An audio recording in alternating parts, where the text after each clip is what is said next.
Hi, my name is Frankie. I'm 18 and I'm living with lupus.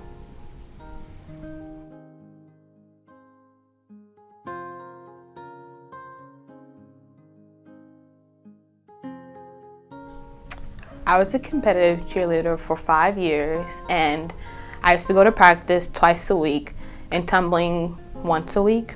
And I used to always come home with pains in my joints, my knees, my elbows, fingers, mostly everywhere in my body. Around the time prior to before she was diagnosed with lupus, she would come home complaining about her muscles hurting or joints, and I just blew it out the window because I felt like she didn't want to do her tumbling or cheer practice. One day or one night, I was in my living room. I was asleep. It was about 3 in the morning, and Frankie was crying, and I got her up and took her to the hospital, and they ran tests and they said there was nothing wrong. And looking at her, she was swollen, she could barely walk, her hands were swollen, face was swollen. I knew something was wrong with my daughter. That next day she went to school, and she got out of school, and I could still see that she was in pain. So I took her to the doctor, her doctor, and they were closed and said they weren't taking any more patients. And I asked them, please, there's something wrong with my daughter. Can you please see her today? And her doctor checked her, and they diagnosed her with chronic arthritis. And they told me it was actually 5:30 p.m. and Quest Diagnostics was closing at 6, and they asked me if I could get there in time, and I told them I would be there for her to take her blood test. And the doctor told me she would call me Monday to let me know if there was anything wrong. She would call me on Monday. 9 o'clock Friday morning, I received a call, and she told me that Frankie was positive for ANA, and she wanted to refer us to UCSF. So when I got to UCSF, I met my doctors, Dr. Ling and Dr. Lawson. They were asking me just a lot of questions and basically trying to get to know me as a person and know my family history and what kind of diseases run in our family. They sent me home with orders to go get my blood drawn at Quest, and I had the orders of the papers were literally this thick.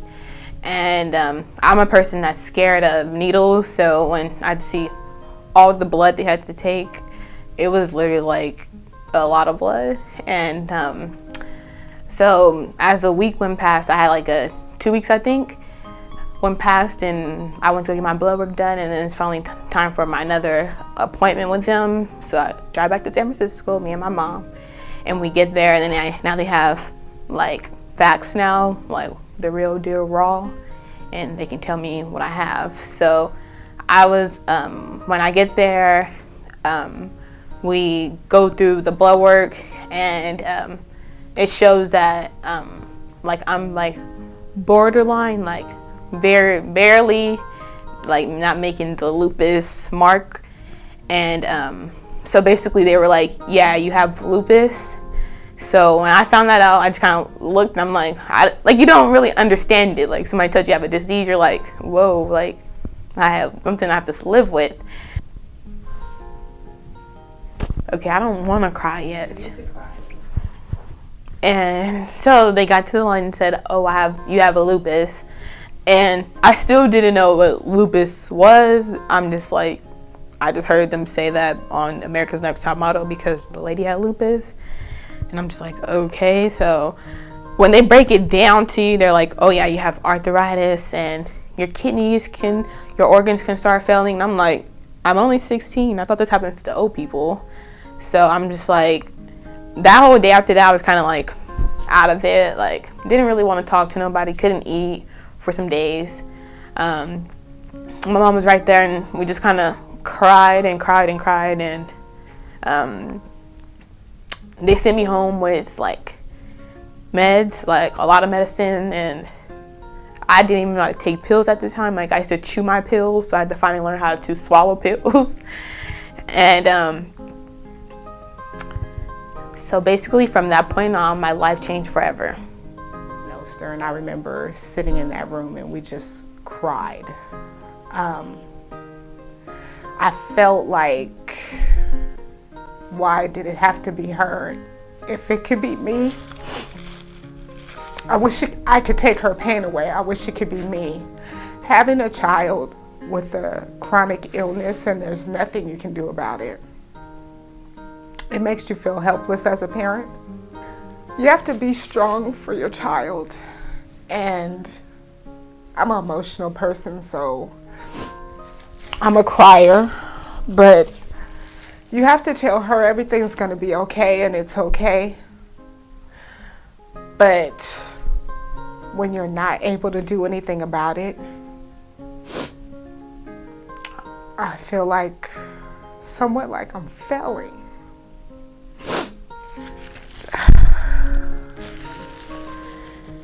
When I found out I had lupus, it changed my life because I couldn't cheer no more, couldn't be with my team as they went to compete at Worlds. So at that time I realized, I said my cheer career was done and over with. My little sister was still cheering at the time, so I kind of had to watch her go to her cheer comps, and we couldn't attend her last one because I was in house sick. Because they were in LA and I can't be in the sun, and I was still hurting and I was still swollen. As time went past, I developed a kidney disease, and I had to get a kidney biopsy. So one of my organs were kind of failing. My kidneys release and leak a lot of protein, and my body retains a lot of water, so I can't like eat a lot of salty foods and stuff. And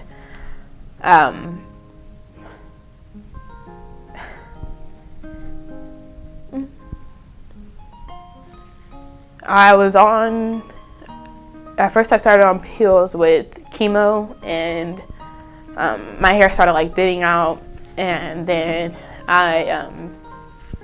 time went past. I was feeling a little bit better, and I said I want to cheer again. So I started cheering, and I remember one day my hair was like falling out, and like I had like bald spots in my head. So I called my mom like, "Mom, I'm bald," like literally bald, and like she didn't I don't think she comprehended over the phone. Like she didn't know how bad it was. So, and she came and she was like, you know, like, you're bald. So, and then the next day I had my friends at school, they had put on like a lupus day. So everybody at school had to wear purple. They had like facts, like balloons with facts on them about lupus, and cupcakes, and they had to sign these big poster boards for me, and I couldn't go to school with my hair like that, so we had to like figure something out. So we had to like weave it up, and like my hair was like literally nothing was there, like my whole middle was like gone. And when I went to school or whatever, and that day I text my doctor like, I'm balding, and she's like, so I sent her pictures, and she's like, whoa. So she's like, can you come in tomorrow? And then I had practice, so I'm like, it's mind you, I'm on a whole different team, so I don't know these girls like that. And I go to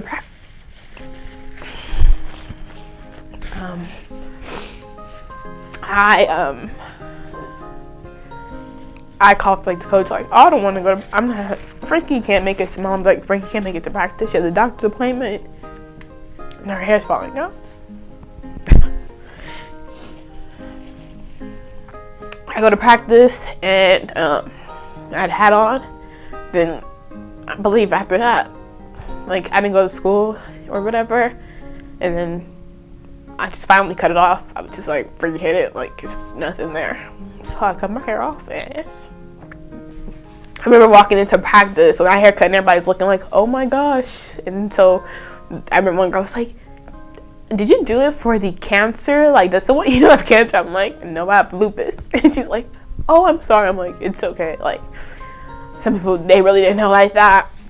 My mom was diagnosed with stage 4 lung cancer in October 2012. At the time, Frankie was going through her symptoms, but we didn't know what was going on. I dealt with some issues with medications with my mother. They over-medicated my mother to where she was hallucinating, and they told me that it was her illness, but all along we found out that it was the medication. And my mom, thank God, she stopped herself. She just literally stopped taking the medication, and she was back to normal within a week. So with Frankie being ill and having to deal with all of these medications, it's hard because I feel like Western medicine is, how can I put it? It is a money-making business. That's how I feel. So to watch my daughter go through these things, I want to know what the cause is. What is the problem? We don't get that. It's, we don't know, but we'll give you this medication to cover this problem. But it has side effects that's going to cause this other problem. And with that, as a parent, and having to make the decision, is this medication okay? Or if it's not okay for my child, is a problem for me, because it's times when I feel like a lot of the people don't die from lupus. People die from complications of lupus or medication from lupus. So what do you do when you have a child that if she doesn't take this medication, she can't walk?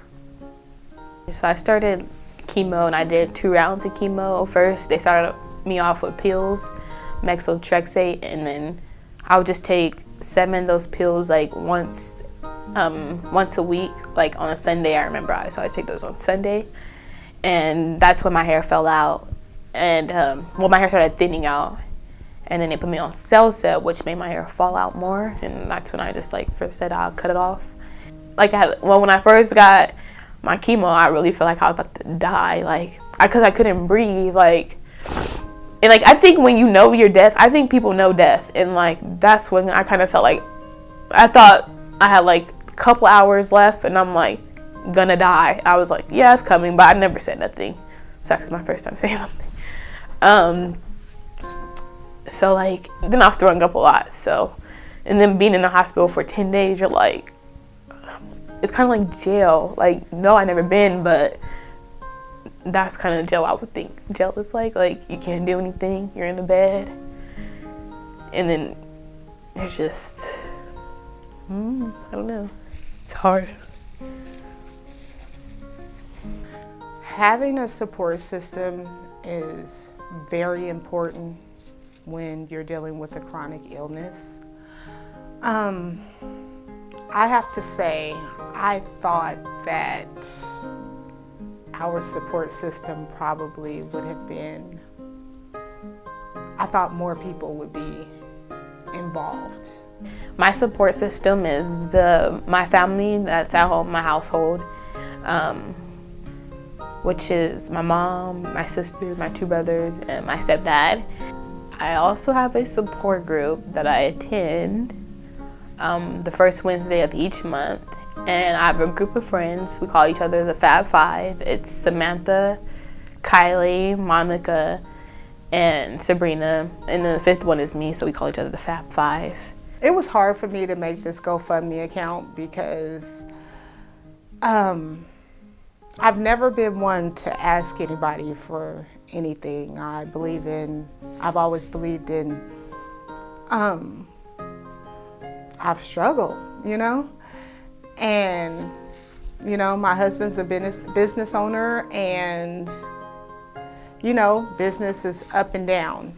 And when you make this GoFundMe account, it's kind of like putting, people in your personal business and letting them know how vulnerable you are and the struggle that you're having. And so that's really hard for me because I'm like that kind of person that's nobody's business, and I'm the person that I like to help people. So it's hard being on the other side of the fence, that person that needs it, because I'm a person, I love helping people. But I guess I have to, put my pride to the side, because how can you feel okay with helping someone but have a problem with receiving help? Oh, my mom came to me about the idea of me doing a video for my GoFundMe. I really kind of didn't want to do it. I didn't want her to make me a GoFundMe account because I didn't want to seem needy. So when she made that and she was like, post this and did it, I'm like, no, let's not do that. Like, I don't want to seem like we're out here begging anyone or whatever.